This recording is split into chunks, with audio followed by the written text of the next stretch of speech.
tengo primero para mostrarles un poquitito el programa de estudios, de lo que va a ser el curso que vamos a dar. Esto igualmente, este se lo podemos pasar después, obviamente, pero van a ser varios módulos, son muy específicos los módulos. Como decía Alex, la idea es completar cada step del pipeline, ¿sí? Y no dejar cosas colgadas para el que sigue. Entonces van a ver que cuando hablemos del primer módulo de setup, búsqueda de referencias, si bien la clase que vamos a tener va a ser de un día, a ustedes les va a quedar con un montón de tarea para hacer después de ese día, ¿no? Para completar ese brief, para completar esas refes. Y lo mismo va a ir pasando en las distintas etapas, ¿no? Fíjense que en modelado son 14 días de modelado. Y recién después pasamos a lo que es la parte de bakes, texturas y lo que es la presentación final, ¿no? Vamos a volver sobre estas slides después un poco para charlar un poco de los distintos steps.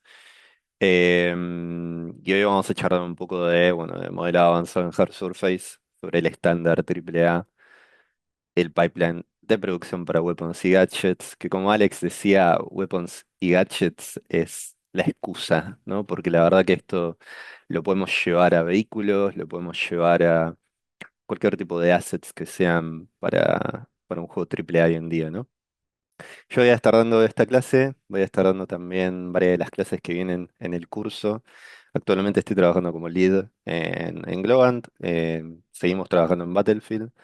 Ya hace más de un año largo que venimos trabajando en Battlefield y en cosas que se van a venir.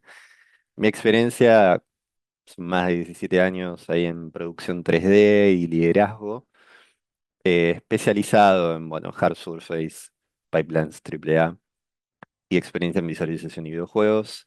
Hay un muy lindo Art Blast que sucedió en ArtStation hace ya unos meses, si no me equivoco, en el que pueden entrar y pueden ver el trabajo increíble que estuvo haciendo todo nuestro equipo. Así que la verdad que es súper copado de ver el trabajo que hicieron todos los artistas, que es un equipo talentosísimo, increíble de artistas. Y bueno, hoy vamos a estar charlando un poco de eso, de cómo se construye un asset de este tipo, de esta calidad, ¿no? Desde cero. ¿Qué decisiones son realmente las que importan y cómo trabajar con mentalidad de industria? ¿Sí? Em, a medida que vayamos avanzando, yo cada tanto voy a ir haciendo algunos parates para ver si tienen alguna duda, alguna consulta. Igualmente todas las preguntas deposítenlas en el chat, que cuando hagamos esos espacios yo las voy leyendo y voy respondiendo un poco, ¿sí? Lo primero viene, esto tal vez es un poco más ontológico, pero hay una mentalidad muy importante, hay varias cosas que cambiaron en los últimos años. Estudios como el nuestro pasan de ser el típico outsourcing de arte, en el que un artista hace un asset, lo deposita en una carpeta de Drive y le pasa el link de Drive al cliente y el cliente después se arregla, ¿no? Entonces hay un cambio de mentalidad a decir, ok, no, bueno, nosotros somos artistas que estamos trabajando en un asset que va a vivir adentro de un juego, ¿no? En nuestro caso, por ejemplo, con la experiencia en los últimos juegos que venimos haciendo, realmente el artista termina metiéndose adentro del motor del juego, termina importando los modelos, hasta a veces tocando propiedades que realmente viven adentro del juego y muchas veces te topás con que lo que propones termina dentro del juego también, ¿no? Entonces no estás nada más limitada a trabajar en algo que termina en una carpeta de Drive, como les digo, después otra persona se ocupa. Entonces cambia un poco este enfoque académico que generalmente se da en cursos iniciales, en carreras, a realmente terminar con un modelo con una geometría funcional, con partes móviles reales, ¿sí? La topología que nosotros le ponemos al modelo ya es orientada al control de superficies y shading. Y los renders estáticos que hacemos para las presentaciones o para la venta de ese asset, ahora se convierte en un modelo que es compatible con los requisitos de producción en un engine, ¿sí? Que muchas veces no es Unreal o Unity, como sabrán por estos screens que mostramos recién de algunos de estos juegos, sino que hay que leer mucha documentación, ¿no? Y tratar de encontrar esas similitudes de engines que nosotros conocemos y hemos estudiado, como les digo, ¿no? Unreal, Unity, Godot, tal vez, y sacar todo eso y poder trasladarlo a un engine nuevo, a un lenguaje nuevo, una interfaz nueva, ¿no? Tenemos un ecosistema de softwares pensado para el curso que va desde Maya, ZBrush, Marmoset Toolbag para lo que es baking, Substance Painter para lo que es texturas y shading, Photoshop para algún retoque de algunas texturas extras que hagamos o decals que podamos poner, y PureRef, obviamente, para referencias y demás. Esto es lo que nosotros proponemos, es con lo que nos topamos en un pipeline real de un juego real AAA. No quiere decir que esto es lo único que manejamos, ¿sí? Siempre hay casos de artistas que utilizan otros softwares.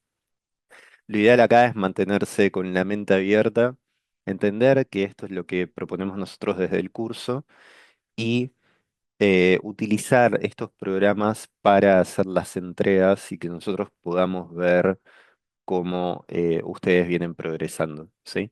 Es muy común hoy en día con los estudios que trabajamos que ellos utilicen un software y desde ahí se haga la exportación, ¿no? Por ejemplo, Maya. Entonces es muy común que a nosotros nos pidan que todo lo que modelemos y todo lo que preparemos lo proponemos en Maya y desde ahí va al engine, ¿sí? Entonces si hay un artista que utiliza Blender, por ejemplo, recae en ese artista después de haber modelado lo que hizo en Blender, llevarlo a Maya, chequear que cumpla con todo lo que necesitamos y llevarlo al engine, ¿sí? Pasa lo mismo con 3 Studio Max o con cualquier otro programa. Y lo mismo en algunos steps de entremedio, por ejemplo, UVs, ¿no? Es muy común hoy en día que artistas usen Reason, por ejemplo, para hacer UVs. No hay ningún problema, siempre y cuando después termine todo en Maya y desde ahí va al engine, o en nuestro caso irá a Marmo después para hacer una visualización o algo por el estilo, pero siempre vamos a chequear en Maya, ¿sí?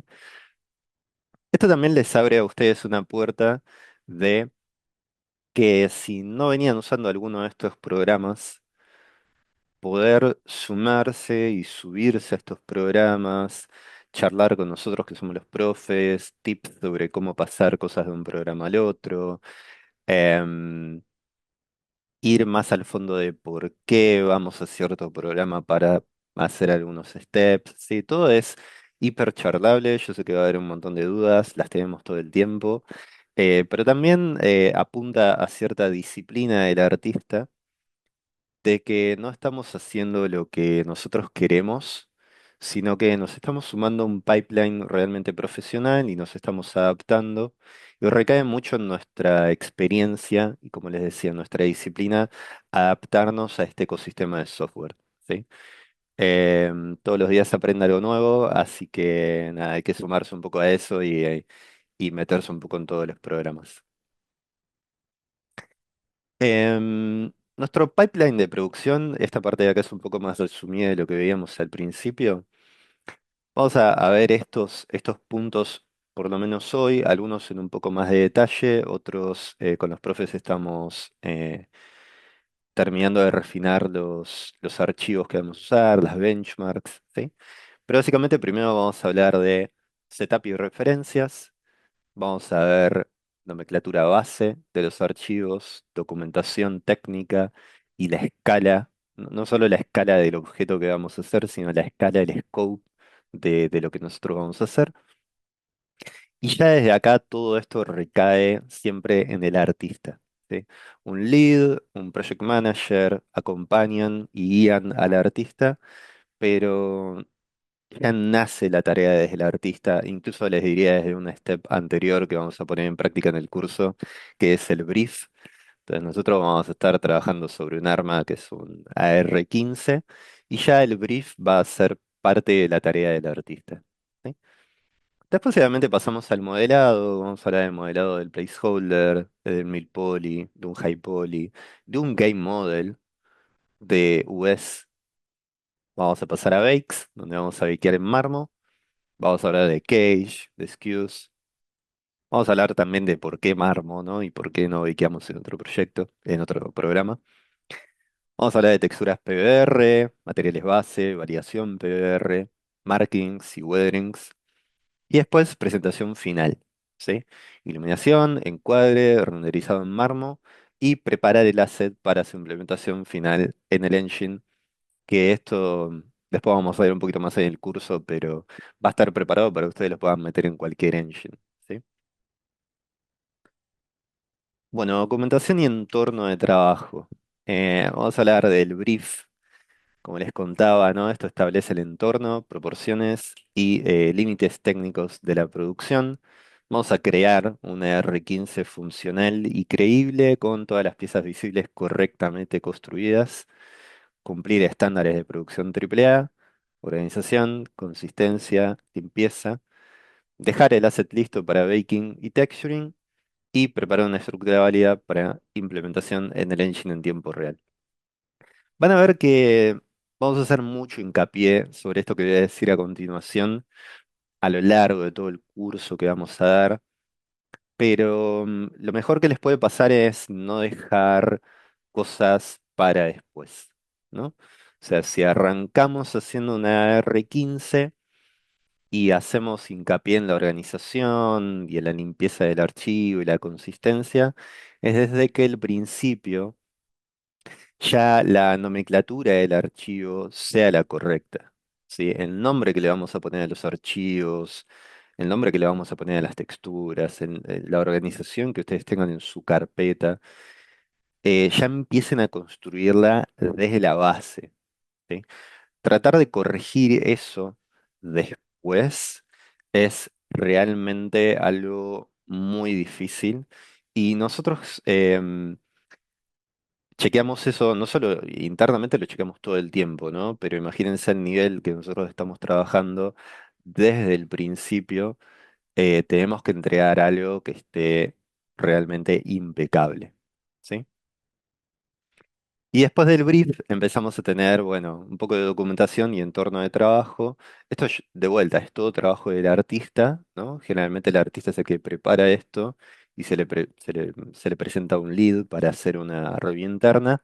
Y en el caso de la R15, que acá tengo otra imagen para los que no la tienen tan presente, esta es la R15,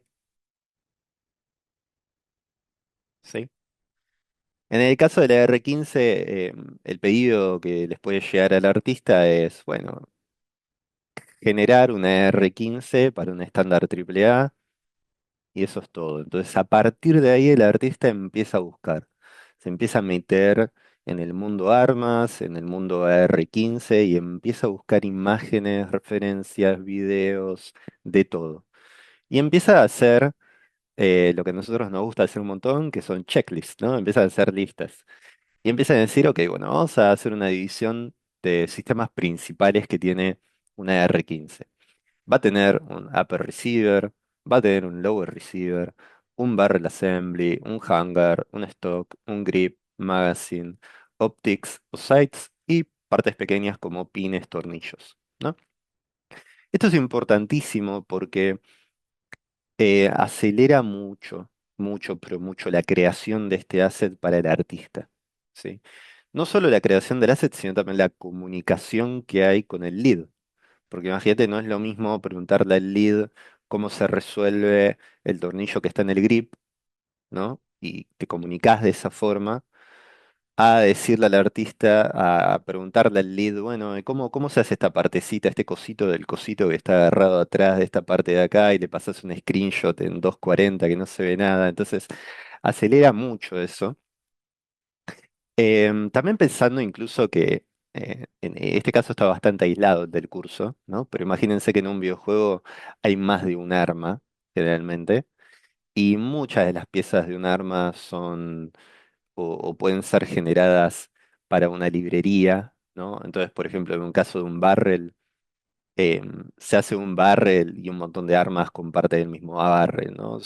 Todo este tipo de carabina tiene el mismo barrel. Entonces, ese tipo de cosas las van investigando en el brief, las van anotando, se van haciendo su lista.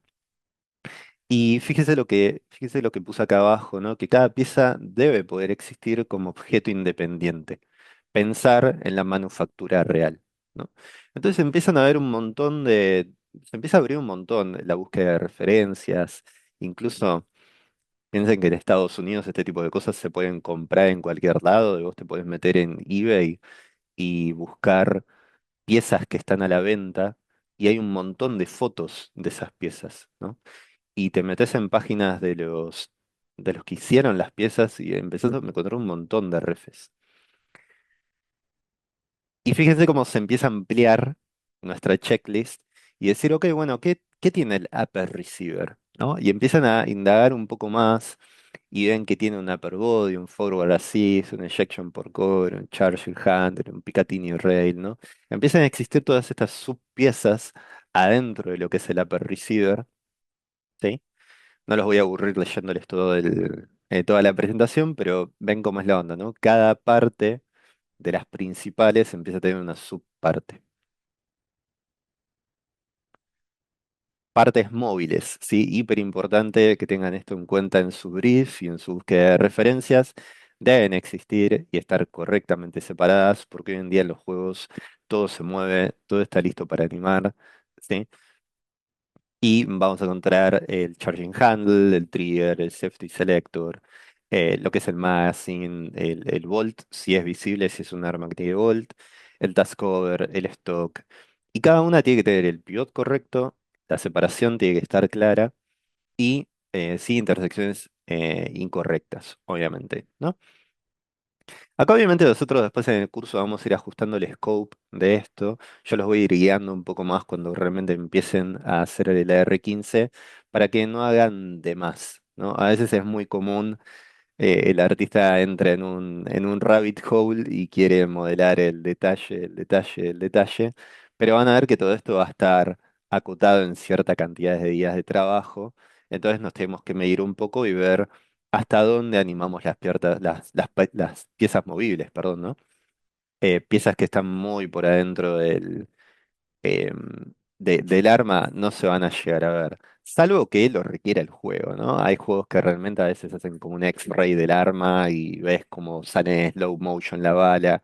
Bueno, si están apuntando a un juego por ese estilo, se tendrá que detallar acá en el brief. El lead les da el OK, en nuestro caso el cliente nos da el OK y ahí sí avanzamos. Escalas y proporciones, importantísimo a tener en cuenta. Tiene que ser escala real el arma. Eh, Tenemos que usar referencias confiables. Hoy hay mucha inteligencia artificial dando vuelta, tengan cuidado con eso porque pueden empezar a bajar imágenes que no tienen nada que ver. Así que siempre está bueno chequear de dónde bajamos las referencias. Tiene que haber consistencia entre piezas.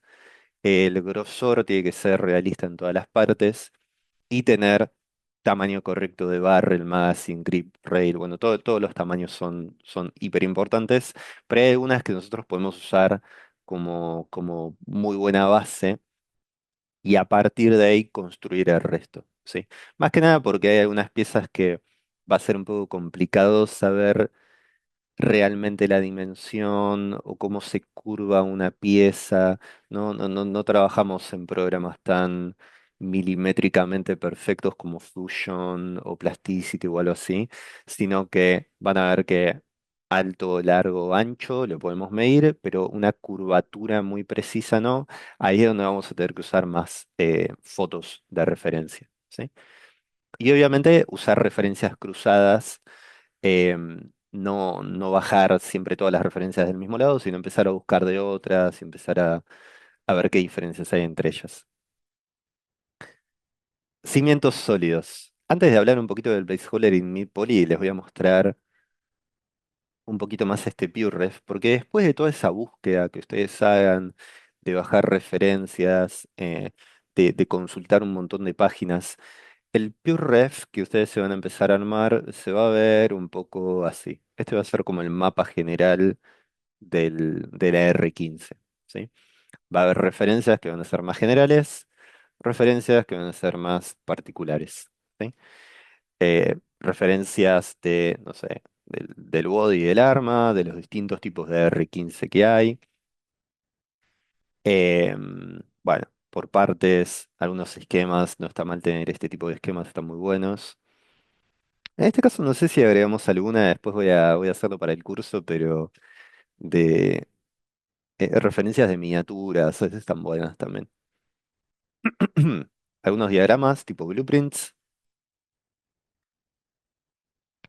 ¿Qué más tenemos por acá? Bueno, blueprints de distintas piezas, cada tanto em, referencias del tipo de bala y del tamaño que tiene la bala. Esto los ayuda para después hacer el magazine, ¿no? Eh, Optics, grips, bueno, cada referencia con su distinta sección. Y esto es solo el comienzo, porque es muy común arrancar con este tipo de búsqueda de referencias en la etapa del brief, recibir un OK de parte del lead como para arrancar a trabajar el placeholder, el main poly, y después tal vez cuando están trabajando en el high poly, por ejemplo, se dan cuenta de que necesito una ref más de esto, ¿no? Entonces ahí van en esa etapa y esto sigue creciendo, ¿sí? Acá nosotros ya pusimos un montón de refs porque el modelo está en progreso, ya la parte del high poly está casi lista, que es para el curso, pero bueno, esto sigue creciendo.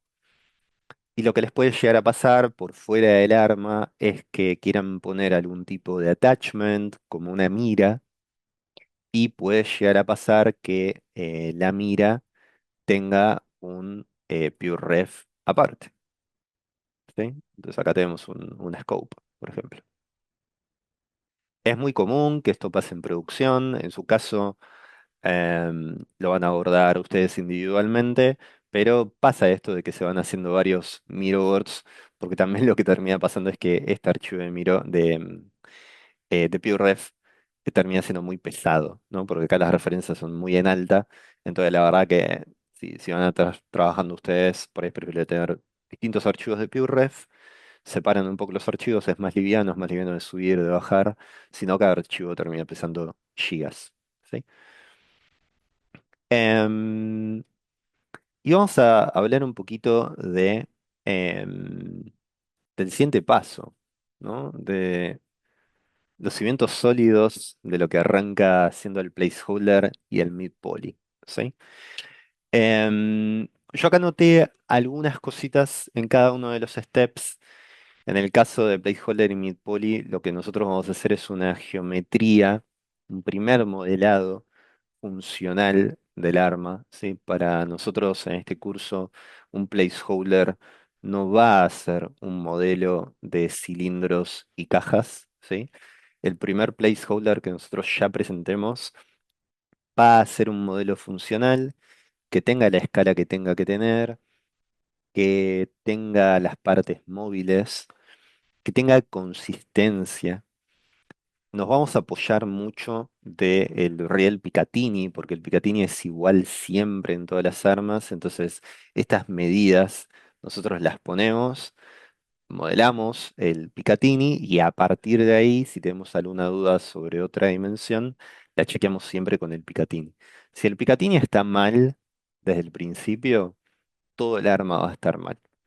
Y si hacen mal el Picatinny y la quieren zafar y empiezan a hacer algo medio raro con el arma, todo va a estar mal también y es muy visible, porque en nuestro caso, imaginen, esto lo ponemos en el engine, llega a estar mal y no funciona después. Entonces siempre tenemos que chequear, por ejemplo, en el caso de armas, contra el Picatinny. Y hay una matemática estructural dentro de todo lo que modelamos. Sí, es muy importante, como les decía al principio, no hacer lo que querramos cada vez que encontramos una curva en lo que queremos modelar, sino que tengamos en cuenta en cilindros que la segmentación vaya en múltiplos de 8, 16, 24, 32, y los bevels que pongamos sean segmentos múltiplos de 2, 4, 8. ¿Sí? No solo eso, sino este, que esas curvas y contracurvas sean consistentes a lo largo del modelo. Ahora vamos a ver un ejemplo en Maya de algo que ya está modelado de la R15. La sintaxis de nomenclatura base, hiper importante, algo que nunca deben dejar para después, es poner bien el nombre de lo que están trabajando. En nuestro caso va a ser el weapon name. Todo esto está escrito en camel case, que significa la primer letra de la palabra en mayúscula, después minúscula. No hace falta acá dejar un espacio, sino que pone una mayúscula de vuelta.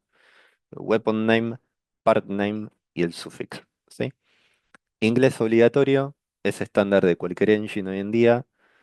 El partname tiene que ser descriptivo, está prohibido usar nombres aleatorios, partecita uno, 2, 3, 4, no olvídense de eso, sino el nombre que tiene que tener. Y el sufijo depende un poco del step técnico en el que estén ustedes haciéndolo. Puede haber un sufijo o no, eso lo vamos a ir viendo después en cada uno de los steps, pero como ustedes ya creo que saben, cuando van a bakear, por ejemplo en Marmo, la pieza high y low tiene que tener el nombre correspondiente para que bakeen entre ellas, ¿no? Entonces es muy importante que tengan bien los nombres. Em, Entender cómo fue fabricado el arma antes de modelar es importantísimo. ¿Sí? Es uno de los tips más importantes antes de pensar un arma como esta. Desde el macro, analizar la silueta y las proporciones, pasando a lo micro, tornillos, bisteles, M-lock, bueno, obviamente el tip de rotar los tornillos aleatoriamente, la función, cómo son las partes móviles, el ensamblaje y mecanismo, y después detalles de las superficies, ¿sí? Esto a medida que van modelando el placeholder, que ahora les muestro un poco, em, está bueno que lo tengan en cuenta para las referencias. El placeholder para nosotros tiene que ser funcional, como les decía antes. Es incorrecto simplemente modelar una silueta, sino que vamos a buscar un modelo funcional. Hay que validar la silueta, proporciones, relaciones especiales tempranas y crear todas las piezas móviles desde esta fase y asignar los pivots correctos para animación. Evitar detalles prematuros. Miren lo que les voy a mostrar ahora sobre esta parte que les decía al principio, sobre cómo entender cómo fueron fabricadas algunas piezas. Y este es un extra, este es un plus que pueden dar ustedes en las piezas de arte que hagan. Entender un poco, por ejemplo, qué piezas se hacen con CNC Billet, qué piezas se hacen con forging, con contornos, por ejemplo, y qué piezas se hacen con casting, ¿sí? Esto los va a ayudar un poco a ustedes a determinar cómo voy a modelar esto que tengo enfrente mío, ¿sí? Hoy en día cada vez se abre un poco más la pantalla de cómo modelar algo, ¿no? Capaz si este curso lo dábamos hace 20 años, estábamos hablando de modelado por subdivisiones, ¿sí? Entonces, trabajar un high poly tradicional y estaba un poco difícil hablar de otras técnicas de modelado, ¿no? Ni hablar de mezclar softwares y programas. Antes era modelar hacer high poly en Maya o en 3D Studio y no te queda otra. O si tenías que hacer una pieza media rara, tenías que hacer un curso en Rhino o algo por el estilo para ver cómo se modelaba esa pieza. Y hoy en día la verdad se abrió mucho más. Los booleans empiezan a estar cada vez mejor vistos. La verdad que trabajar un high poly es muy interesante porque hay muchas opciones. Y siempre que la pieza se vea bien, va a estar aceptado, ¿sí?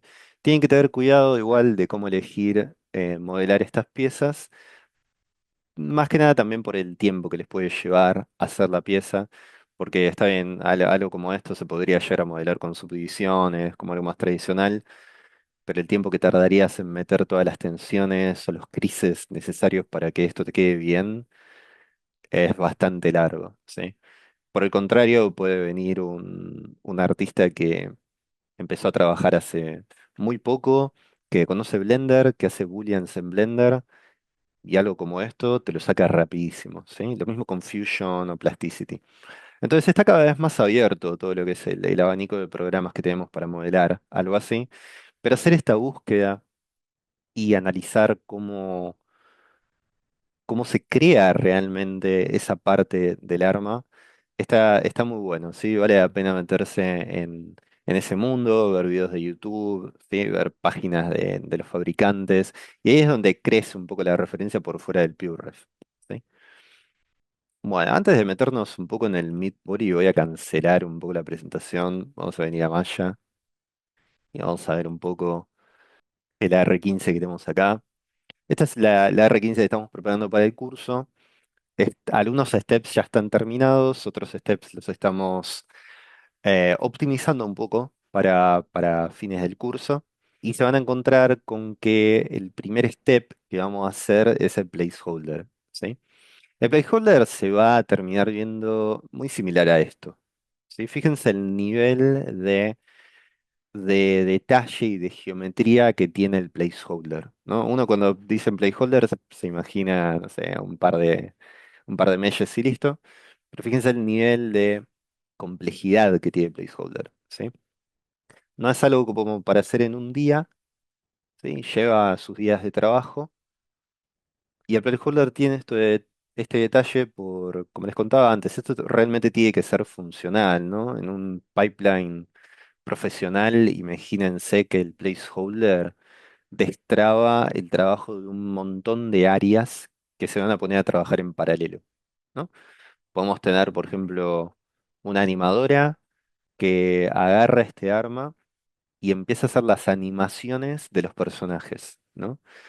Entonces empieza a hacer la animación de la recarga del arma, empieza a hacer la animación del stow, empieza a hacer, no sé, un montón de animaciones de los personajes que tienen que llevar este arma, ¿no? Al mismo tiempo, puede haber eh, un artista técnico que empieza a trabajar en el rigging y skinning del arma, ¿sí? Em, Al mismo tiempo puede llegar a haber un game designer. Al mismo tiempo el lead necesita verlo para planear futuros steps. No sé, toda la familia se suma y todos empezamos a trabajar al mismo tiempo cuando el placeholder termina de estar no aprobado. Acá en este placeholder hay una pieza de más. El grip lo tenemos que descartar.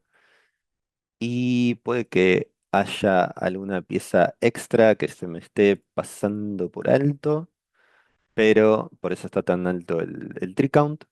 Sí, el barrel. El barrel tiene unas piecitas de high adentro que tenemos que optimizar. Pero la idea del placeholder es que tenga la cantidad de triángulos que necesitamos después para el game model, ¿sí? En el caso del curso también eso lo estamos afinando un poco con alguno de los profes. Pensamos que puede llegar a estar alrededor de 75.000. Sí, algo así, puede llegar a estar en 75.000 tris, ¿sí? Entonces ya es importante que nosotros pongamos esos 75.000 tris en el modelo, ¿sí? Si nosotros llegamos a hacer un placeholder de menos, le ponemos 50.000, pero para nosotros parece que está bien, da un poco de miedo hacer eso, porque podemos encontrarnos después cuando vayamos a la etapa de Game Model más adelante, que calculamos muy mal la cantidad de tris y que le tendríamos que haber puesto más tris a, por ejemplo, esta zona de acá, que es curva, ¿no? No calculamos que se iba a ver tan bien, entonces le ponemos de menos, porque total es un placeholder, pero es un problema eso, porque después tal vez estamos trabajando en esta parte de acá o en esta parte de acá y no nos damos cuenta, nos pasamos de tris y cuando le ponemos la curvatura que tiene que tener, terminamos con 90, ¿no? Y llegar al game model con 90 y necesitar 75, te empezás a preguntar, y bueno, pero ahora ¿de dónde le saco? ¿No? Entonces es preferible ya desde el placeholder apuntar bien a la cantidad de tris. ¿Sí? Em, el placeholder sí lo que no va a tener son detalles necesarios para el próximo step, que es el de mid-poly. O sea, si nosotros venimos y analizamos, vamos a ver esta geometría de acá, van a ver que los bordes son duros, no está preparado para ningún sistema de subdivisión. no tiene biseles, o sea, está como bastante duro. Nosotros en armas generalmente le damos mucha importancia a lo que un jugador termina viendo en primera persona, ¿no? Entonces, esto no está preparado realmente para que un jugador lo vea en primera persona, ¿no? Se ve se termina viendo muy blocky, muy de modelo de hace muchos años, ¿no? Entonces van a notar que a este placeholder le falta ese nivel de detalle. Posiblemente nosotros para fines del curso, em, el modelo 3D que nosotros usamos para el placeholder y el modelo 3D que nosotros usamos para el mid-poly, que es la etapa que viene, sean muy similares, ¿sí?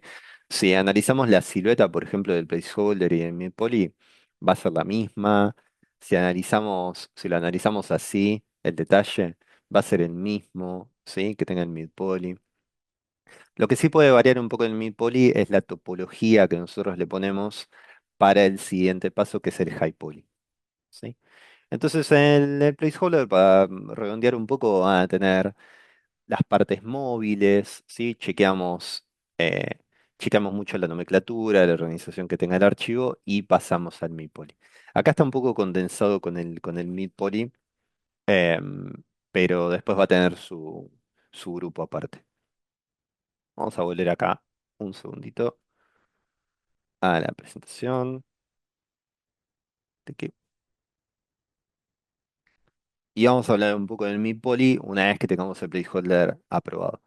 El placeholder, cabe aclarar que casi todos los juegos tienen ese placeholder integrado en el engine ya, ¿sí? Entonces no es trabajar como les contaba antes, en un archivo de Blender, en el escritorio de su computadora, versión guión bajo, final, no se hace eso, sino que acá ya es del placeholder, si bien podemos tener un Word file de backup, obviamente, el placeholder ya va a ir a un archivo principal que es usado después para exportación y ese archivo principal tiene que estar todo bien nombrado, ¿sí?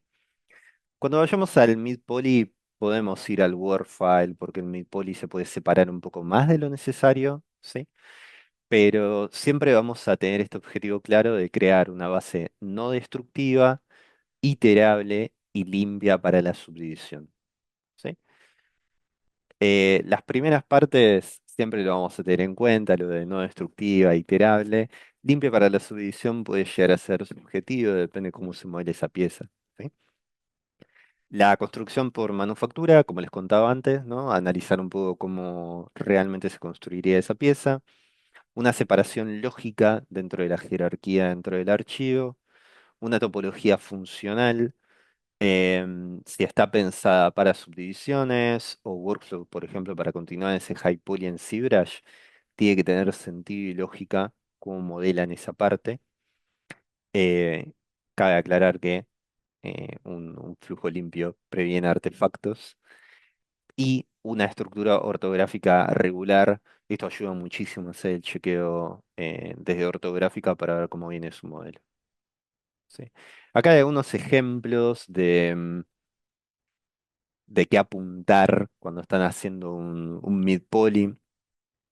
Hay unos ejemplos de cilindros, ¿no? De cómo unir dos cilindros. En este caso está pensado para subdivisión, esto obviamente, ¿no? Para que haya un flow limpio de geometría. Y después acá a la derecha vemos en un caso desde ortográfica cómo vemos que todos los edges se alinean correctamente, no hay nada muy extraño. Y a la derecha algo que sí estaría raro es cuando empezamos a ver este ruido en la geometría. Esto rosa con high poly, pero está bueno hacer algunos paralelismos con esa tarea. A veces parece que algunos artistas están mirando al futuro porque cuando están haciendo el mi poly ya saben cómo les va a quedar el high poly, ¿no? Eso viene desde la experiencia del artista, pero sí hay mucha prueba y error entre mid poly y high poly, ¿sí? Entonces el mid poly es el modelo que preparan justo antes de pasar al high poly. El pase puede llegar a ser subdivisiones, entonces el mid-poly es preparar los creases, preparar los loops de contención. Si el resultado final o lo que queremos hacer en high poly es por booleana, Entonces lo que hacemos en el mid-poly es tener las distintas operaciones de esa booleana limpia, bien nombrada, bien organizada en el archivo, como para después poder hacer la booleana, chequear que todo queda bien y ver cuál es el paso que sigue después de la booleana, ¿no? Porque si este caso de los cilindros lo hubiésemos hecho con una booleana, después habría que ver cómo logramos este chamfer o este bevel de acá, que sea consistente con este de acá, que sea consistente con este de acá, ¿sí? En el caso de armas es muy común que este bevel de acá sea distinto a los otros. Entonces eso también habla de la organización del artista dentro del archivo para poder separar distintos bevels y poder hacerlos en dos operaciones si es necesario. Acá hay un par más de ejemplos, ¿no? Tener cuidado con polos, obviamente, para que no haya artefactos de bling, del high poly, y ver cómo esconder estos polos tal vez un poco más adentro de la geometría o en superficies planas para que después no impacte en la subdiv. Cuidar, obviamente, el edge flow es muy común ver que artistas ponen edges de más en las geometrías, ¿sí? Y yendo al high poly después se hace una superficie hiperdensa. En este caso de la H mucho no se nota, pero una geometría que esté muy densa en el mid poly, yéndose hacia el high poly, empieza a ser muy difícil de controlar, ¿sí? Piensen, por ejemplo, en cómo sería trabajar algo con un Bézier, en donde hay un par de puntos nada más sobre la línea y eso te va dando una curva perfecta. Entonces acá pasa lo mismo, ¿no? Si ustedes cargan demasiado el mid poly, cuando pasa el high poly está detonado y puede llegar a haber artefactos que no se puedan sacar en el high poly, ¿sí? Cualquier, cualquier ruido que nosotros metemos en alguna de las etapas, lo vamos a arrastrar en la que sigue, ¿sí? O sea, si en el placeholder pusimos mal la escala de un objeto, si en el placeholder pusimos mal el tamaño de un agujero que hay en el modelo, en el mid poly seguimos trabajando sobre eso, le ponemos tensiones, preparamos el mid poly y vamos al high poly y recién en el high poly queremos chequear ese tipo de cosas, va a ser muy tarde, ¿sí?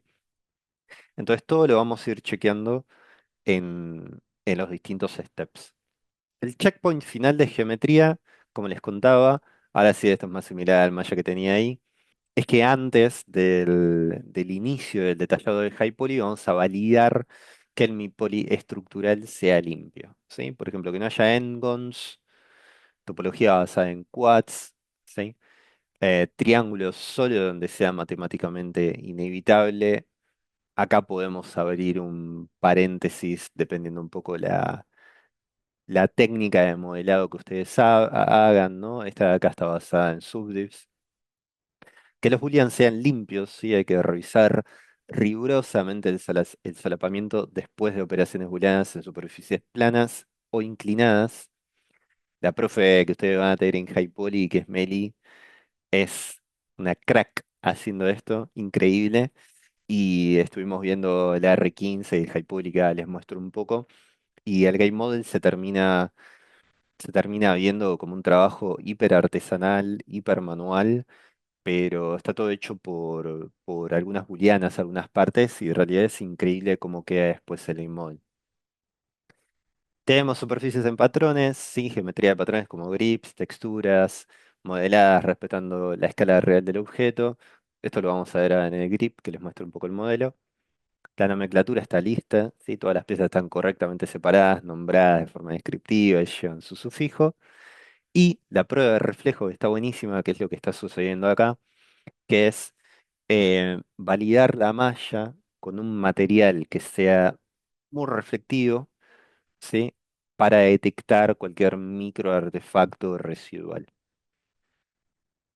Entonces voy a venir acá a malla y vamos a ver el mid poly, ahora sí como mid poly. Esto va a tener más triángulos obviamente que un placeholder, está como un paso más trabajado que el placeholder.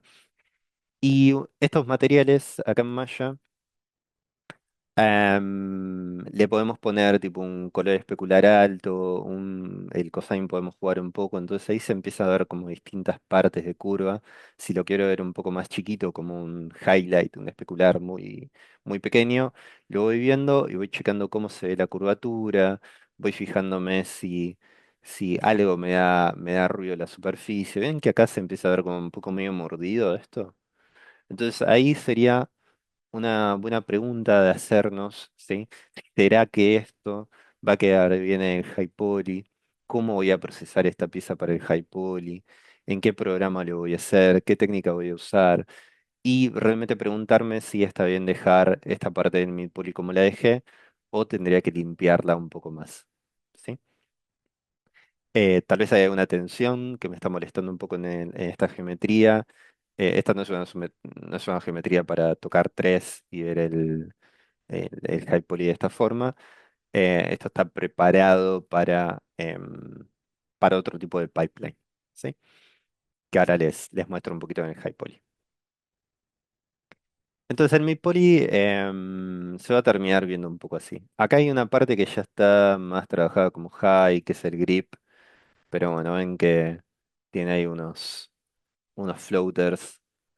em, que detectamos en algunas partes hacer algunas operaciones booleanas o tratar de modelar algunas partes tan complejas como en este caso el grip, es necesario, nos llevaría muchísimo tiempo modelar un grip de esa forma, entonces se usan floaters, ¿sí?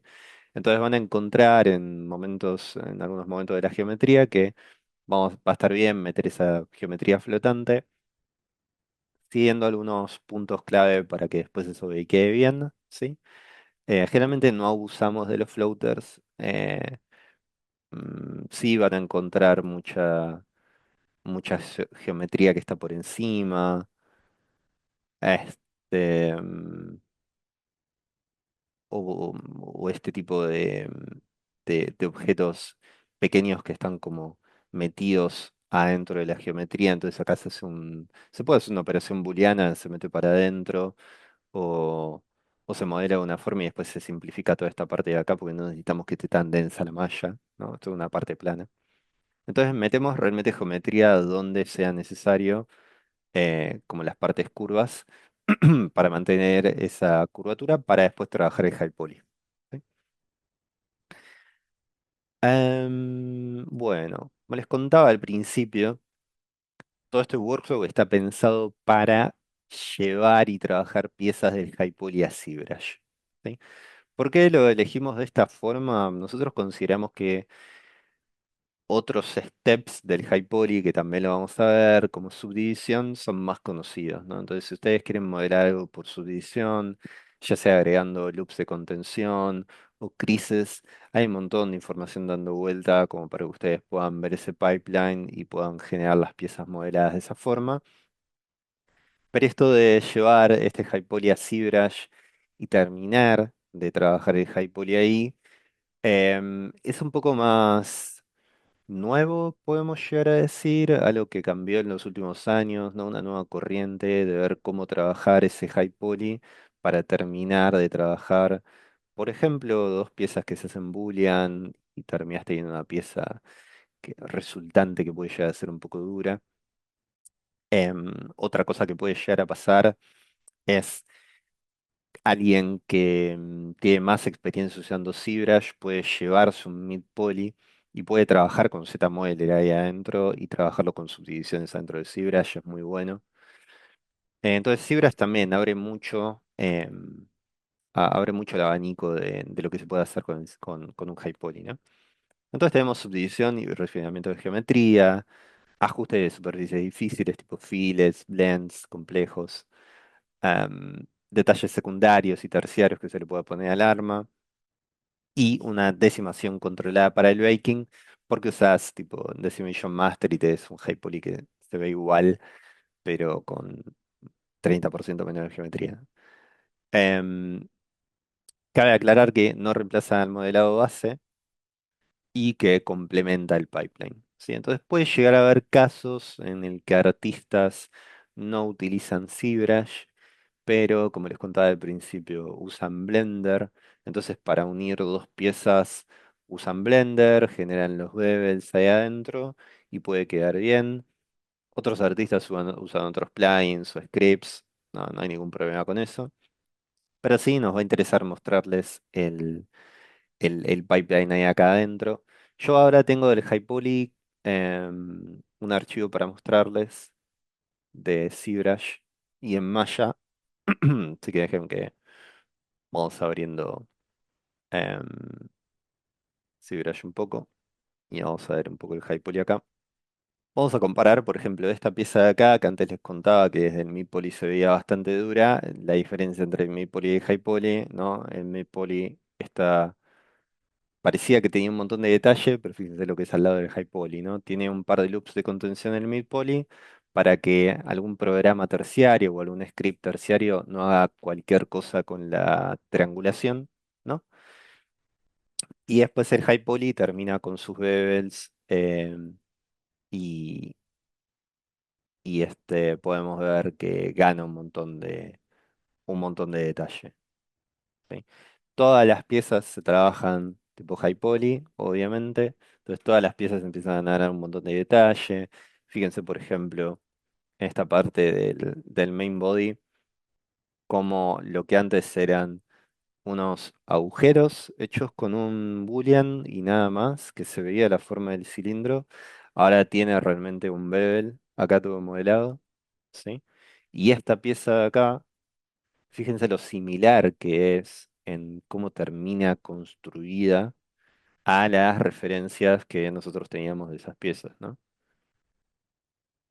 O sea, yo vengo acá, esta pieza de acá, y realmente para analizarla, esto lo ponemos acá al lado, horizon top, y comparamos esta pieza y parece que la modelamos específicamente para un catálogo, porque salvando obviamente algunos agujeros que nunca se van a ver, la pieza en sí la modelamos toda.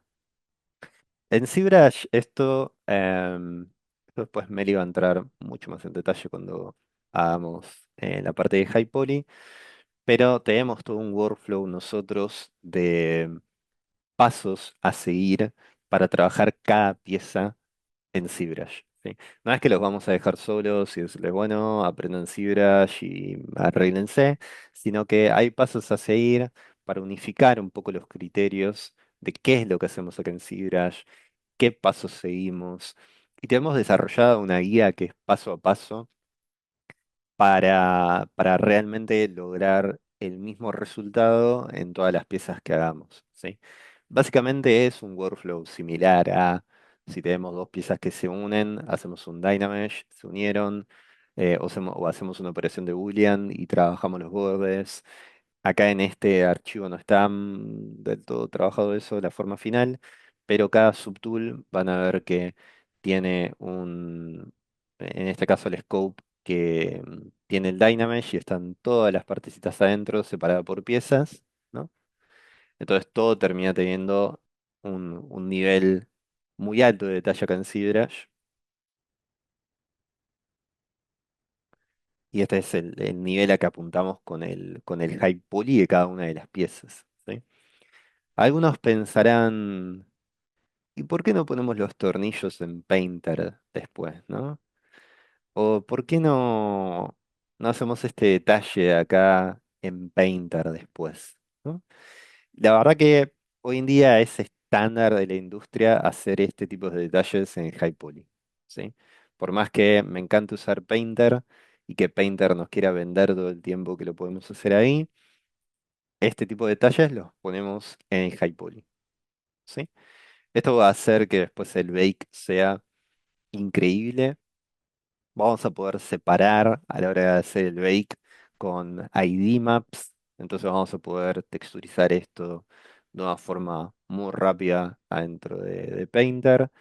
Es realmente un pipeline no destructible, porque acá si tengo que editar algo, vuelvo a Maya, tengo el midpoly, corrijo algo del midpoly, lo traigo acá, y esta sí puede llegar a ser una de las partes más heavy o más destructibles, el hecho de trabajarlo con Dynamesh y seguir trabajando acá en High Poly. Pero bueno, si nosotros tenemos aprobado el Mid Poly, dentro de todo nos podemos mover con un poco más de tranquilidad. Vamos a analizar algunos workflows más en el curso em, para analizar otro tipo de pipelines un poco menos destructivos que este, ¿sí? Esto no sé cuántos polis tiene, tipo millones, olvídense. Pero bueno, están todas las partecitas separadas. Ah, se puede ir un poco más profundo, como les contaba antes, y separar por polygroups, ¿no? Entonces trabajo un polygroup en el caso de que lo necesite, para que no me sea muy pesado, obviamente, porque se imaginarán que tener todo un arma visible todo el tiempo es muy pesado. Entonces separo por polygroups. Bueno, hay todo un workflow que tenemos pensado para la parte de ZBrush, obviamente. Esto después vuelve a Maya, ¿sí? Lo decimamos, termina en Maya de vuelta y el high poly termina agrupado de vuelta por tipo de la parte del arma que sea, bien nombrada. Dependiendo del arma que sea, el scope que tenga el trabajo, nos ponemos más, menos meticulosos en los que estamos trabajando. En el caso, por ejemplo, de juegos más nuevos, el arma se tiene que ver bien de todos lados, ¿sí? No podemos pensar que solo el arma se va a ver bien desde acá o desde acá, que es donde generalmente va un personaje, sino que hoy en día desde todos lados se tiene que ver. Yo la tengo que ver desde acá y se tiene que ver increíble el arma, ¿sí? Entonces nosotros hasta a veces nos metemos bien cerca y empezamos a analizar si el bevel con el que salimos de ZBrush quedó bien o no le faltará un poco más de subdivisión a estas partes de acá que pueden llegar a quedar medio mordidas, ¿sí?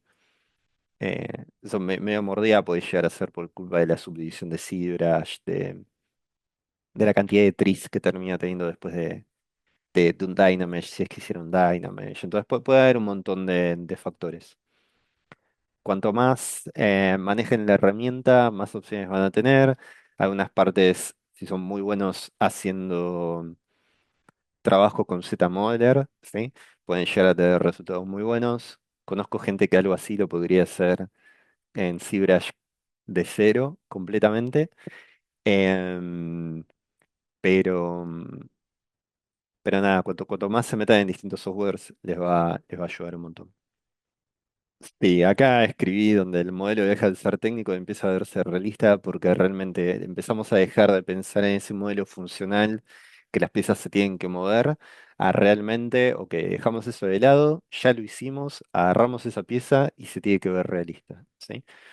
Un montón de detalles después de lo que sería el uso del arma, las marcas que pueda llegar a tener acá por el uso que tiene el arma, eso sí se lo damos después en Painter, ¿sí? Todo lo que nosotros vamos a decir, el weathering del arma en texturizado, eso lo dejamos para después. Entonces acá van a ver que el arma queda bastante limpia, ¿no? Como si la compraran nueva el arma, lo cual es bastante difícil de encontrar algunas referencias de eso, pero queda nueva el arma, ¿no? Entonces ajustamos este tipo de superficies, detalles secundarios y terciarios que veamos en el arma, bevels y curvas acá va a ser clave, y la decimación controlada por el baking. Y después, Game Model. ¿Sí? Acá, antes de meterme en el Game Model, quiero aprovechar, siendo ya 8:20, y preguntarles cómo andan, si tienen alguna duda. Dejaron ahí un par de preguntas que quiero leer y dar un punto de vista también. Lucas preguntó, para los renders es preferible Marmoset que Unreal. Yo últimamente vengo usando mucho Marmo. Me gusta mucho Marmoset, es rápido. Salvo que ya tengas instalado Unreal y sepas usar Unreal. Unreal es un buen recurso, más hoy en día que le cargas algo con Nanite y puedes hacer un render de high poly también. O sea, es hiper. Hiper recomendable también porque mostrás que tenés uso de Unreal y que podés usar Unreal y que podés meter algo en Unreal. Incluso si metes, por ejemplo, una pequeña animación del arma, puedes animar las partes o puedes hacer una presentación distinta. Bueno, en Marmo capaz también podés, ¿no? Pero los dos piensen que el motor que usa para la visualización es en tiempo real. Le podés prender ray tracing a los dos. Unreal tiene path tracing, pero que para hacerte un render de path tracing ya te vas para otro camino, ¿no? Es como tirar un render en V-Ray o algo por el estilo. Así que nada, nosotros vamos a mostrar Marmo, no estoy seguro si vamos a mostrar Unreal, me parece que no, pero la verdad que no, cómo meter algo en Unreal lo pueden encontrar en cualquier lado hoy en día, está lleno de... Pueden hacer un curso acá en Image, que están muy buenos, de Unreal, pero, pero está bueno abordar los dos softwares igual. Em, sí, cantidad de polis, más o menos hablamos un poco de eso. Em, César pregunta, ¿el workflow de modelado CAD más Bevel Shader en Marmo, cómo lo veis? Es personalmente algo que yo estoy usando ahora mismo. Sí, el tema de los bevels desde render es que solo te va a servir para render, ¿no? Eh, Generalmente hay que ver que, como les contaba al principio, ¿no? El modelado que ustedes hagan termina en Maya y termina siendo parte de todo un pipeline importante. Entonces, para un sketch rápido puede llegar a ser para mostrarle a un cliente, pero para este pipeline es medio extraño. Sí hay programas como Fusion o Plasticity para hacer el high poly, que si deja el high poly bien y te deja bien los bevels, es válido, ¿sí? Pincho, Sí, ahí me gustaría agregar que es algo que hay que aclarar a los chicos, que es muy cierto, el shader que viene con Marmo para crear los bevels al momento del bake, lo que tiene es que ustedes no van a tener control del bevel variable a lo largo de la superficie, es como directamente para hacer que todo sea igual. Y yo creo que es un tipo de workflow que se alinea un poco más a cuando estás un poco más acotado de tiempos. Si a vos te permite el tiempo de producción realmente darle el detalle que se merece cada pieza, lo que van a empezar a encontrar es que todo esto que fue explicando Tincho, por ahí es muy difícil que lo trates de llevar al workflow este que se está empezando a usar ahora con el shader de Bevel para el baking. Es por eso que nosotros todavía nos mantenemos desde el otro lado. Con el futuro nunca sabe, ¿no? O sea, por ahí más adelante todo migra para ese lado porque tiene un montón de opciones, pero actualmente por lo menos todavía está un poco limitado y por ahí para este tipo de producciones no se ajusta tan bien. sí. Todavía no es el momento para algunas herramientas. Hay una buena pregunta de Carla, ¿por qué Maya y no Blender? ¿No? Depende un poco el proyecto, depende un poco el cliente. Imagínense que en nuestro caso que estamos trabajando con Battlefield se nos abre la oportunidad para trabajar con ellos y no vamos a nosotros cambiarle toda la forma de trabajo de ellos, ¿no? Entonces eso es algo mucho que pasa en la industria, decir, ok, bueno, vamos a trabajar con este cliente trabaja con tal software. No siempre es Maya, puede variar, pero sí lo que pasa mucho es que este tipo de estudios grandes, Ubisoft, EA, ¿no? O este tipo de franquicias que vienen trabajando hace un montón de tiempo, desarrollan herramientas en cierto ecosistema, ¿no? Entonces hay muchas herramientas desarrolladas en un programa, en torno a un programa, y sigue creciendo. De Blender hace 10 años se decía que era muy difícil de usarlo en producción porque te crasheaba todo el tiempo. O sea, hacías una caja, te crasheaba. Abrías de vuelta a Blender y estaba la caja. Le metías en Unwrap, crasheaba. Todo siempre crasheaba, entonces era muy inestable, ¿no? Hoy en día ya no es así, cambió mucho todo en estos últimos 10 años. No sabemos qué va a pasar a futuro. Lo mejor es mantenerse abiertos con los softwares. En mi caso, por ejemplo, yo cuando empecé a estudiar 3D, empecé con 3D Studio. Cuando apareció gratuito Renderman en Maya, aprendí Maya para poder usar RenderMan y aprender a tirar renders ahí adentro. Cuando apareció Blender, aprendí Blender. Entonces eso me ayudó un poco a manejarme un poco entre distintos programas y hoy en día utilizo todos de una forma, algunos más nativo que otros, algunas herramientas me cuestan más que otros, pero sí voy utilizando todos los softwares, ¿no? Entonces siempre estoy como preparado para, uy, miren este script que salió en Blender, vamos a probarlo porque está buenísimo. O ahora necesitamos usar este script en 3 Studio. O ahora necesitamos exportar tal cosa de Maya, ¿no? Y no siempre querer hacer todo desde 3D Studio, que es como mi primer software de todos, ¿no? Sino ir aprendiendo un poco de todos y van a encontrar que hoy en día tampoco es muy complejo pasar algo de Blender a Maya, fijarse que funcione y dejarlo listo como para una presentación o una entrega, ¿no?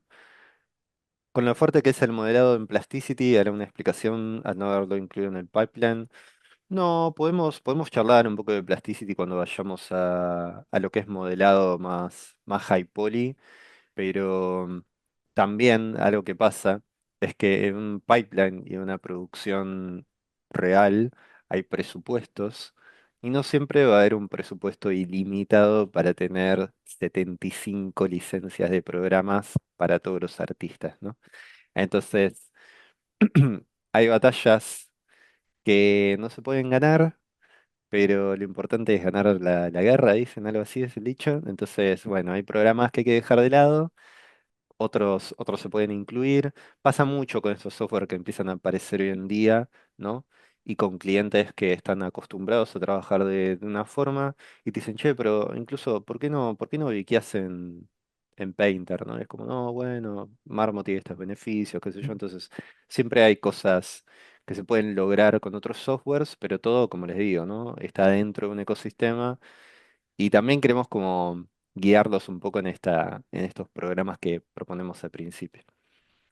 Em, Creo, creo que un punto importante ahí con respecto a esto que menciona Tincho, chicos, es que no existe una única forma de hacer las cosas bien, como dice uno de los chicos acá de los teles. Este, Estas son las maneras que nosotros vemos que en líneas generales se están usando hoy en día en la industria. Todo lo que está más relacionado al uso con Fusion, con Plasticity y demás, eventualmente seguro llegarán, pero es como que las empresas grandes por lo general van mucho más cautas con respecto a ir avanzando de manera tan acelerada por una cuestión de integración en el pipeline, en el workflow, en esto de las herramientas que mencionaba Tincho hace un ratito. A veces genera inestabilidad en un proceso. Imagínense de cientos de personas trabajando en paralelo, que hay que capacitar toda esa gente. O sea, sí, está buenísimo el proceso, pero a veces es mucho más complejo agarrar y tratar de llevar algo tan innovador a una masa de producción de miles de personas que mantenerse en eso. Entonces, hasta que no está medio que orgánicamente asimilado, no se terminan de dar esos pasos. Un poco pasa también con las versiones de los software. Si ustedes van a las distintas empresas, van a notar que están usando Maya o Max 2017, 2020, y ustedes dicen, dale, hay un montón de herramientas en el 24 que son súper útiles, y de acá hasta que se implementen, pero piensen que migrar todo el pipeline de herramientas de una versión a la otra genera mucha inestabilidad. Y la inestabilidad significa que en algún punto va a haber cientos de personas paradas. Si no está brutalmente probado, es un riesgo tremendo mm, en lo que es el día a día, ¿no? sí, encima capacitar gente, porque con esa de Plasticity hay que capacitar a todo un equipo entero y me tengo que sentar a escribir una capacitación para todo ese equipo y no tengo tiempo. Así que sí, son varias cosas, totalmente. Ahí Leo pregunta que en la captura del game model hay engons, si es válido, después los engines triangulan todo. Generalmente los exportadores, porque cuando vos exportás algo en FBX y lo importás en otro programa, el otro programa hace lo que quiere con la triangulación. Entonces, si vos no le dijiste cómo es la triangulación antes, hace cualquier cosa. Lo mejor es si vos tenés un engon que es convexo, cóncavo, triangularlo para que después el exportador o el importador que sea no haga lo que quiera. Hay engons que no hay problema porque están en un plano, ¿no? Si vos tenés un plano, aunque el próximo programa triangule como quiera, esa superficie va a ser plana y no vas a tener ningún shading extraño, ¿no? Así que ahí igualmente siempre conviene hacer un ida y vuelta entre tu engine de confianza, tipo Unreal, ver cómo se ve, y si detectas algo errado en alguna superficie, lo volvés y lo arreglás. Pero sí, los engons son válidos en superficies controladas, ¿no? Y sobre ZBrush podés evitar modelar todo en quads, ¿sí? Pero ZBrush es uno de los que más rompe la importación. Entonces, ahí también nace la idea del curso de mostrarles ZBrush porque tienen que triangular la malla para llevarla a ZBrush de una forma particular para que después ZBrush no rompa, ¿no? La geometría. Eso es muy común, ¿no? Hacer un mid poly, dejar una superficie, vos pensás que no va a causar problema, la metes en ZBrush, trianguló todo para cualquier lado y no funciona. Entonces elegimos también el caso difícil para mostrarles, ¿no? Porque también sería fácil mostrarles una herramienta que es más automática de trabajar, pero Sibras tiene esas cositas que como se sigue usando hoy en la industria, está bueno enseñarlas, ¿no? En Bake para sacar los mapas los hacen solo en Marmo o se puede usar Painter. Nosotros vamos a mostrar Marmo porque tiene unas herramientas muy copadas como para controlar el cache y los skews. De lo contrario, Painter, por lo menos en las últimas versiones, no los podemos controlar tanto. Y la forma de controlarlo es como muy específica o tenés que hacer vos un mesh de un cache que tanto no se hace hoy en día. Entonces, si bien existe la otra técnica, que la vamos a mostrar cuando veamos Bakes, lo vamos a mostrar en Marmo. En mi caso, yo estudié acá en Image. Estudié acá en Image, hice Game Art. Después de hacer el curso, habré estado casi un año construyendo portfolio y mejorando y practicando todo lo que aprendí en el curso. Y empecé a trabajar en Gameloft haciendo videojuegos para celulares, donde lo conocí a Alexis. Y nunca dejé de trabajar de esto, siempre trabajando en 3D, de a poco subiendo en distinta complejidad de proyectos, siempre en el ámbito laboral apuntado a hard surface, iluminación, render y objetos como estos, pero en mis tiempos libres también hago escultura digital, así que hago también anatomía y cosas por el estilo, medio raro lo mío. Es como que de hobby sigo haciendo 3D, ¿no? Y sí, fui aprendiendo un poco más de soft skills, empecé a trabajar como líder, entonces empecé a no dejar la parte de 3D de lado, porque un lead no modela todos los días, todo el tiempo, pero siempre siguiendo al ritmo de las nuevas tecnologías que van pasando, ¿no? Em, por lo menos en mi parte. Y después Leo, una Sí, yo última creo que también pregunta. era otra época, ¿no? Era Uy, distinto. sí. Piensen que cuando nosotros empezamos era la rareza hacer 3D. Entonces, también se nos fue dando un poco, misma situación que Tim, yo estudié en Imis Campus, también estuve casi un año armando mi reel en ese momento y mayormente era todo más generalista porque en esa época si hacías 3D hacías 3D, punto. No eras un weapon artist como puede pasarte hoy en día o texture artist o cosas así. Este, mm, Así que también fue como muy paulativo.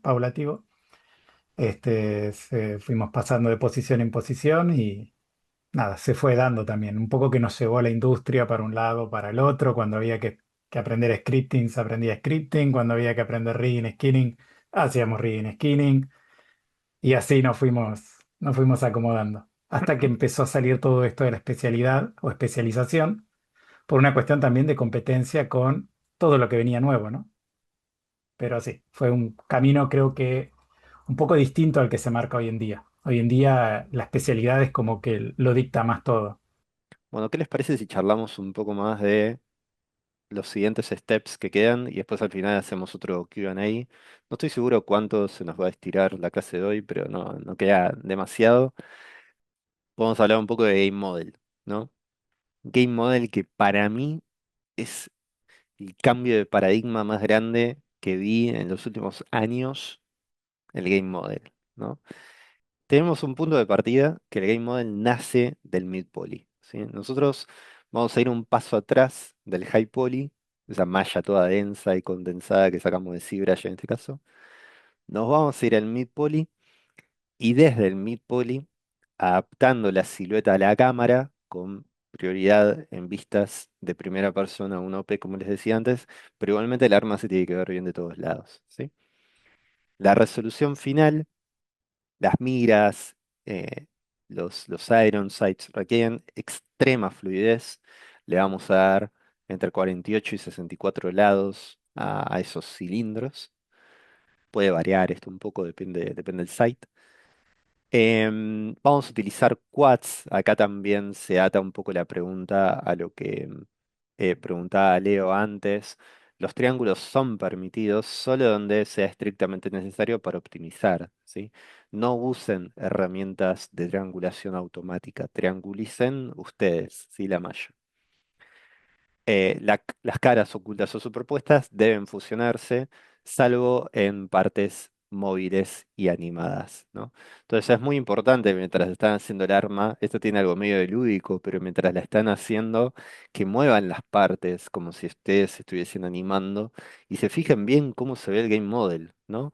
Que no haya huecos, que no haya agujeros, que no haya caras duplicadas.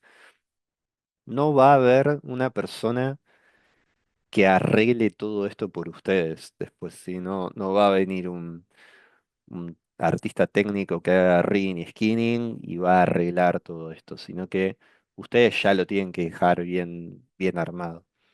Nosotros hasta a veces les pedimos a los artistas que nos hagan una pequeña animación para que nos muestren si el modelo está realmente bien hecho adentro y no tiene huecos ni nada. Y ¿qué más? Acá, bueno, tengo un game model. Este game model es provisional. Estamos trabajando en el game model definitivo para, para el curso. Y justo ayer estaba hablando con Meli, la otra de las profes, sobre algunas cuestiones del game model que nos gustaría mejorar.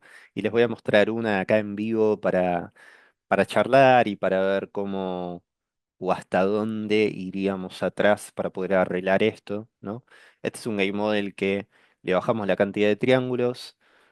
Como ven, hay superficies y partes que son planas del modelo, superficies curvas. La plana puede llegar a tener una triangulación bastante agresiva porque va a ser plana y esto va a bakear bien.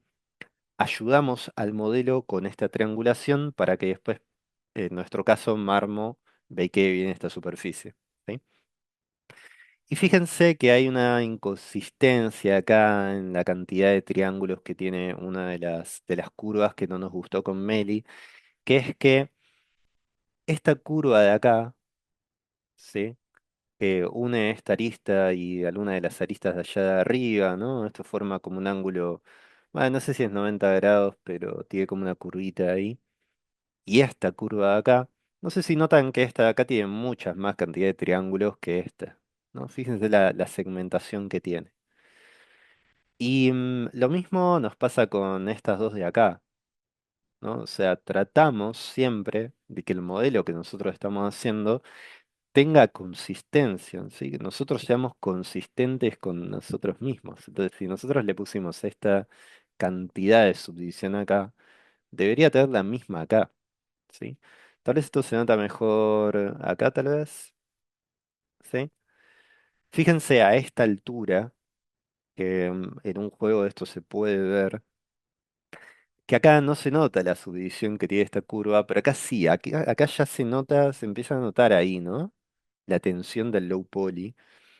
Y esto se puede llegar a ver medio blocky, como le decimos nosotros, medio low poly, ¿no? Esto de acá es del Battlefield anterior, ¿no? No de este que estamos haciendo, ¿no? Entonces, acá es donde nos gustaría revisitar esta parte y subirle la cantidad de triángulos a esta parte de acá, ¿sí?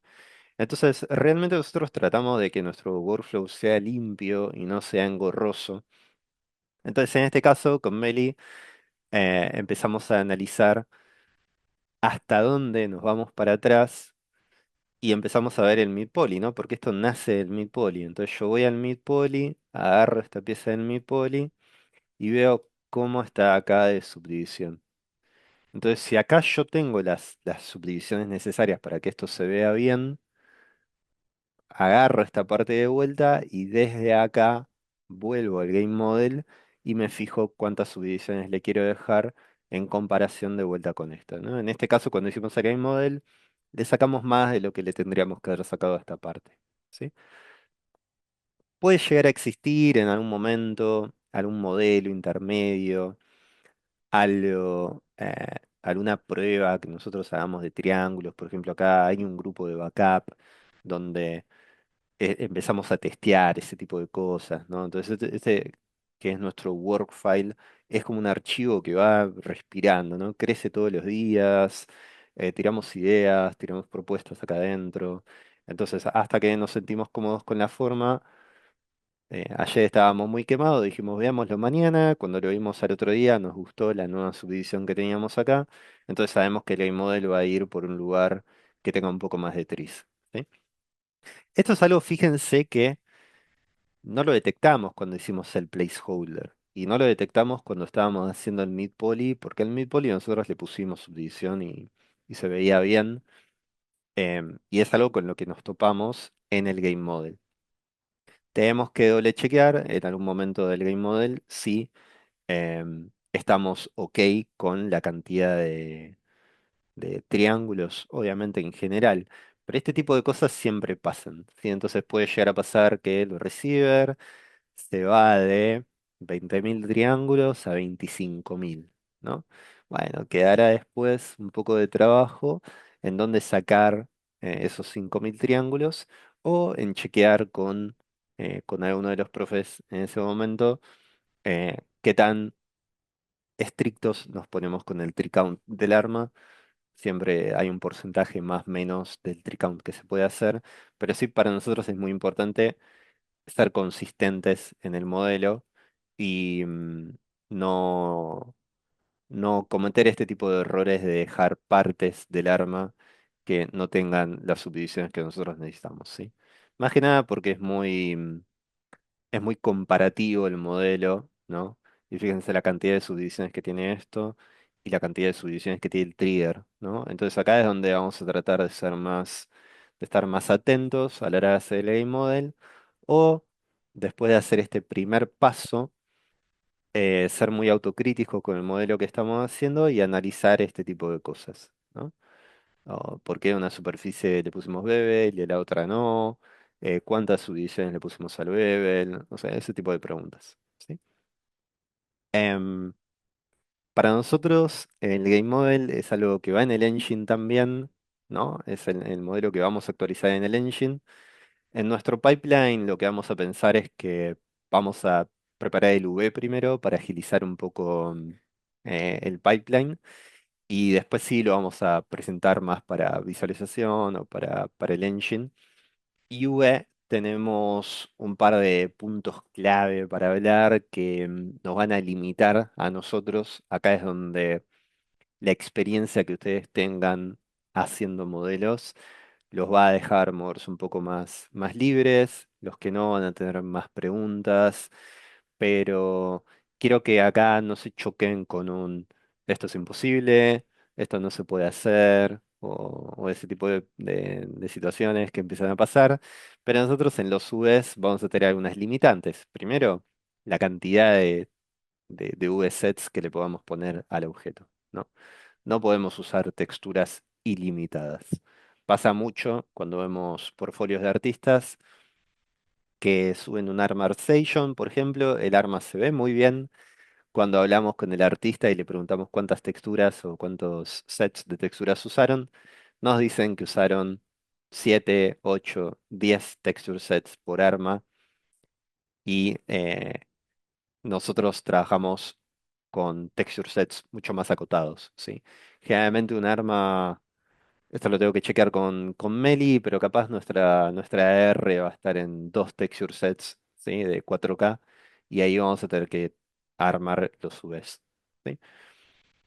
Si no son dos, son tres, depende de qué tan buena venga Meli, depende de la cantidad de sets que hacemos. Y la otra va a ser el Texel Density, ¿no? Nosotros vamos a tener un Texel Density aproximado entre 55 y 60, ni más ni menos, ¿sí? Consistentes en todo el arma. Em, entonces, vamos a tener esas dos limitantes. Una, la cantidad de texture sets. Dos, la resolución. Y tres, el Texel Density, ¿sí? Nos topamos siempre cuando hacemos armas o cualquier tipo de asset en realidad que nos parece poco, ¿no? Siempre queremos un texture set más. Pero la verdad es que siguiendo algunas reglas y algunos workflows que vamos a ver, podemos llegar a esos 55, 60 de texel density sin tener que overlapear masivamente el arma, utilizando rectificación en los shells que son necesarios hacerlo, chequeando, chequeando con checkers, ¿no? LV, viendo que el checker no se deforme. Y lo logramos, ¿sí? Y vamos a llegar a tener ese texel density en esos subsets. Em, Está permitido reducir en shells internos o shells que no se van a ver mucho hasta un 40% de texel density, entonces puede ser que tengan shells con menos texel density, pero tienen que ser los menos y los que están ocultos, ¿no? Cuando vos decís, bueno, esta, esta partecita de acá, de adentro, o no sé, partes realmente ocultas que no se van a ver, o que la verdad es que cuando reciban un ambient occlusion en tiempo real de un engine van a estar oscuras todo el tiempo. Ahí pueden jugar un poco con bajar un poco el texel density de esos shells, ¿sí? Generalmente se hace como un mapa en el brief o antes de entrar al V, se hace como un screenshot de esto y se pueden pintar partes y decir, ok, bueno, todo lo que vemos pintado le damos el 100% de texel density y después acá algunas partecitas ocultas eh, le ponemos menos, eso se puede charlar cuando se vaya a hacer el V. Este de acá me parece que no tiene V todavía. No. Así que me queda para el curso ver las partes de UE. Dependiendo del engine con el que trabajen y el pipeline, se puede meter un segundo canal de UE, ¿sí? Para meter algunos detalles extra en otro canal. Así que eso también lo vamos a charlar un poco cuando veamos UE. Hoy en día es muy común que las armas se manchen de barro, de lluvia, de agua, de lo que sea. Y para ese tipo de cosas es un segundo UV. Lo mismo para decals, ¿no? Si quieren poner decals por fuera de la textura principal, hay generalmente presupuesto para una textura de decal, entonces se puede llegar a hacer hasta un tercer canal de UV, ¿sí? Dicho esto, los interesados en el curso, si nunca hicieron UVs adentro de Maya o no hicieron canales de UV secundarios o terciarios, hay mucha info inicial en YouTube o cursos iniciales que pueden llegar a tomar para empezar a meterse en tema, porque los que nunca hicieron un segundo o tercer canal de UV puede llegar a ser algo medio confuso. Nosotros igual cuando veamos su vez se los voy a mostrar un toque, así que no hay mucho drama, pero si lo quieren investigar en otros programas tipo Blender o 3Studio, el programa que ustedes usen, lo pueden ir chequeando. Em, próximos pasos. Próximos pasos. Hoy recorrimos etapas que definen la base del asset, referencias, blockout, estructuras, decisiones de modelado y UVs. Son las que determinan si el asset va a funcionar correctamente dentro de un pipeline real. Lo que sigue es donde el asset va a cobrar vida, que es tener un baking limpio y controlado, la construcción de materiales creíbles, el detalle, desgaste y la narrativa visual que nosotros le pongamos en Painter. y la presentación final para el portfolio. Cabe aclarar acá que cuando digo baking limpio y controlado, es que cuando yo estoy en Marmo bakeando y toco el botón de bake y me saca el normal y el ambient occlusion y lo chequeo en Painter, por ejemplo, está perfecto el bake, ¿sí? Y yo no tengo que arreglar el bake después en Photoshop o en Paint o en Painter mismo o donde sea, ¿sí? Sino que el ambient occlusion salió limpio y empiezo a trabajar en el texturizado. Si el bake no lo veo limpio y veo que alguna pieza tiene un error, ya sea de skew o de cage, lo arreglo en Painter. Si veo que me queda una diferencia muy grande entre el high poly y el low poly y por eso no está bakeando bien, reviso esas partes. Lo ideal es que eso ya esté revisado, ¿no? Ya sea la nomenclatura, como la diferencia que hay entre high y low para hacer el bake, o sea, todo tiene que estar chequeado antes para que cuando nosotros lleguemos a Marmo, el bake salga bien. Dentro de lo que es Painter, vamos a generar una base de material PBR y seguir una estructura dentro de Painter. Y todo va a estar organizado para que nosotros podamos ver bien el texturizado base del arma, después los markings que tenga y el weathering por encima, y ver si como eso se termina viendo en Marmo, que lo vamos a usar como contábamos antes como motor en tiempo real, que tiene opción de ray tracing también, y confiamos en que el resultado que hay en Marmo es muy similar al de un engine y podemos iterar muy rápido entre Marmo y, y Painter y los bakes y todo. ¿Sí? Bueno, eso fue el final de la presentación. Yo puedo agregar una cosita de texturizado mientras piensan a ver si tienen alguna duda, que es que mm, hay unas piezas de las armas que, como les contaba al principio, se reusan, ¿no? Entre distintas armas, ¿no? Y yo les dije que, por ejemplo, el barrel es una de ellas, ¿no? El barrel de acá. Entonces yo esta pieza la voy a reusar en un montón de armas. Entonces, si yo voy a hacer eso, a mí me convendría, cuando estoy haciendo el V, a esta parte de acá asignarle un texture set de cierta resolución que me deje alcanzar esos 65 o 60 texel density. ¿Sí? Entonces, si yo me pongo la primera marca de 55 o 60 texel density y hago un test de V, me va a, me va a dar seguramente que la textura que yo necesite para esto sea de 1024 por 512, ¿no?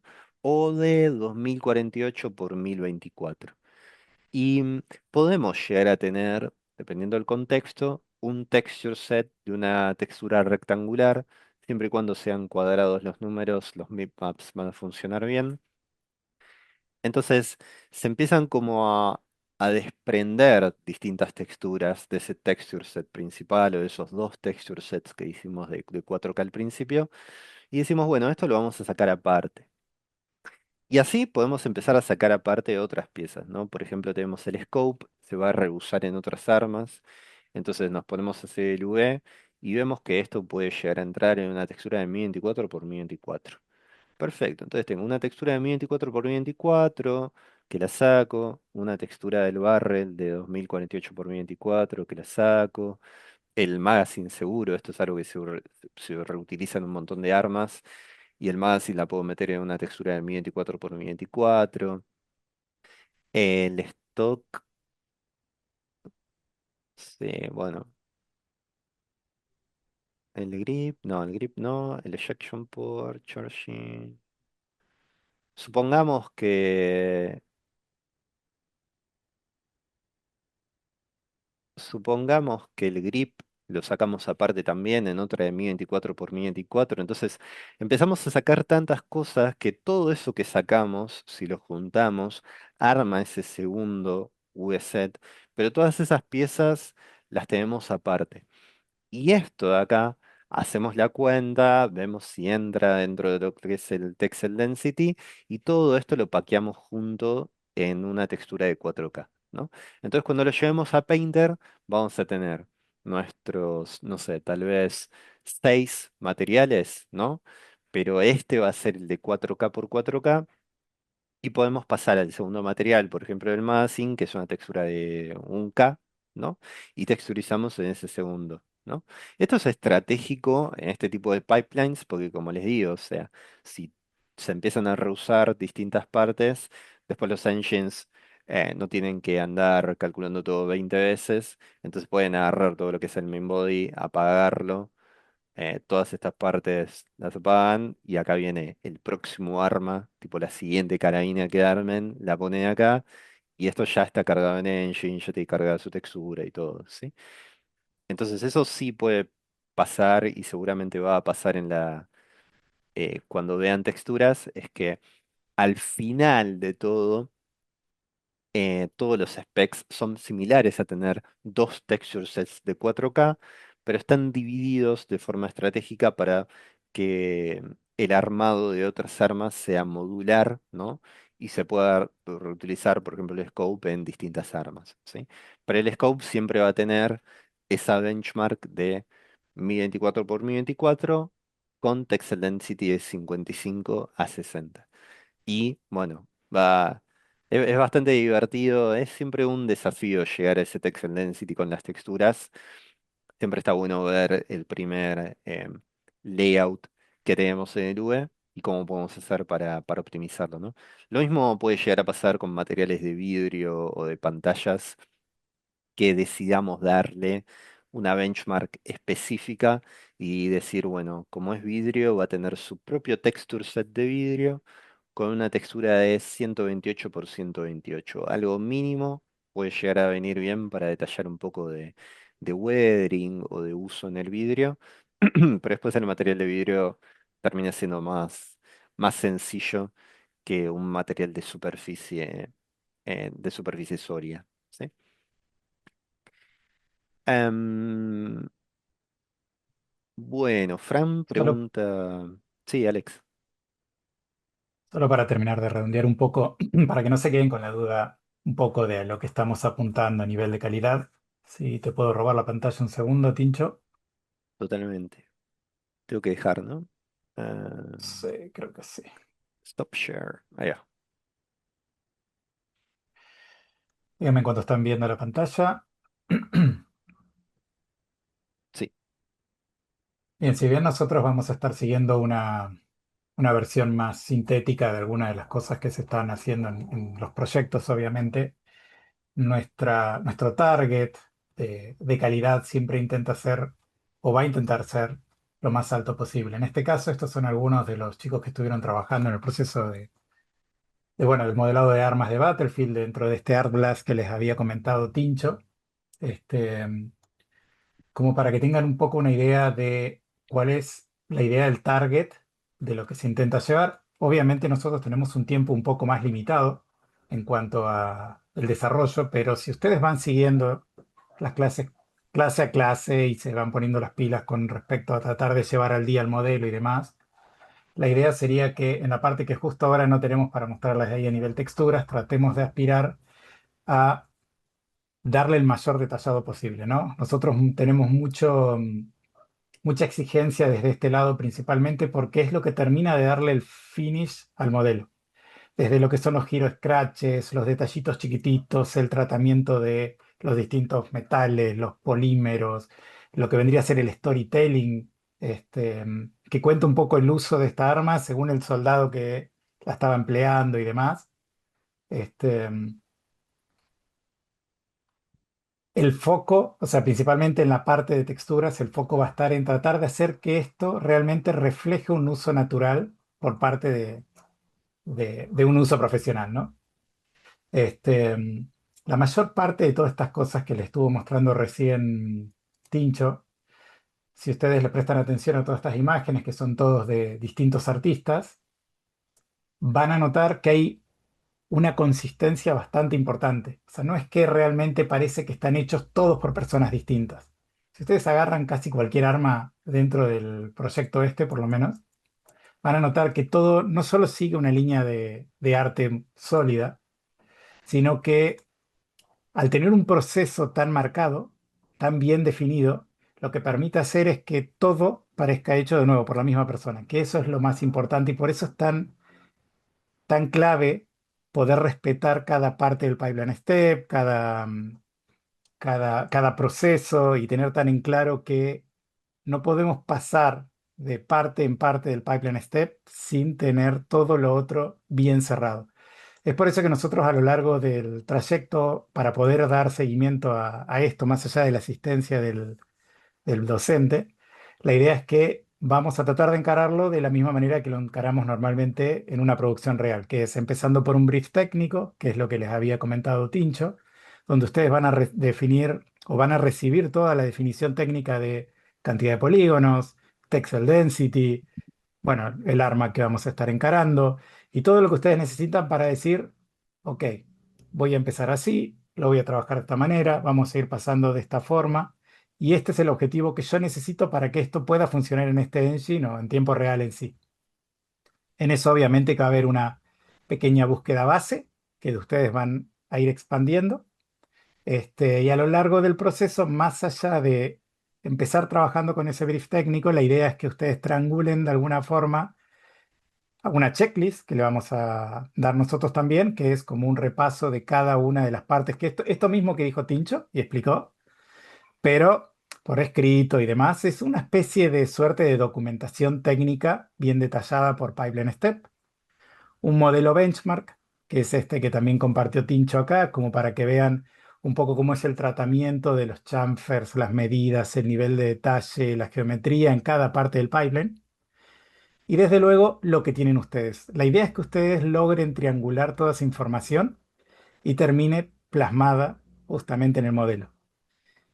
Si ustedes logran leer, interpretar, ver el modelo benchmark y llevar toda esa información al modelo, ya podríamos dar que la misión está completa.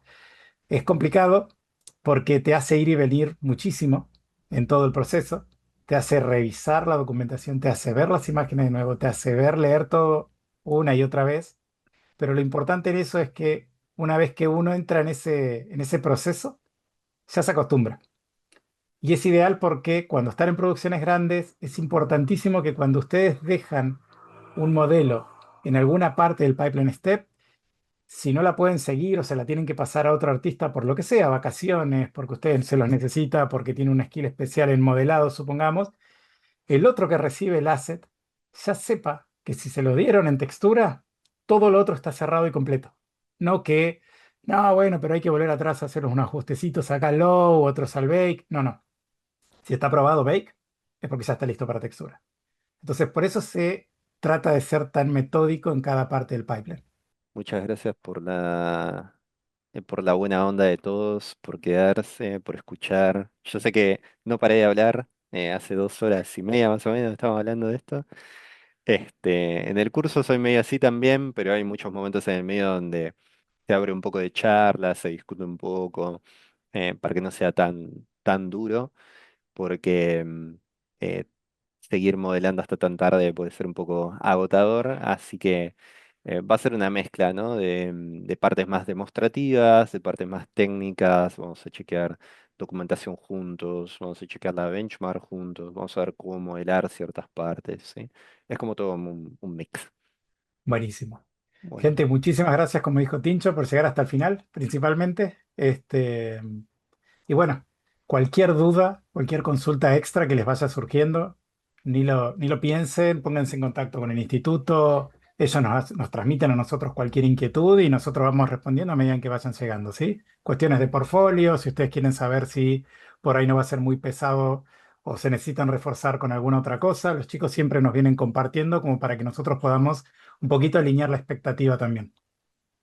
Así que bueno, de nuevo, gracias por llegar hasta el final. Y bueno, esperemos verlos ahí en el trayecto.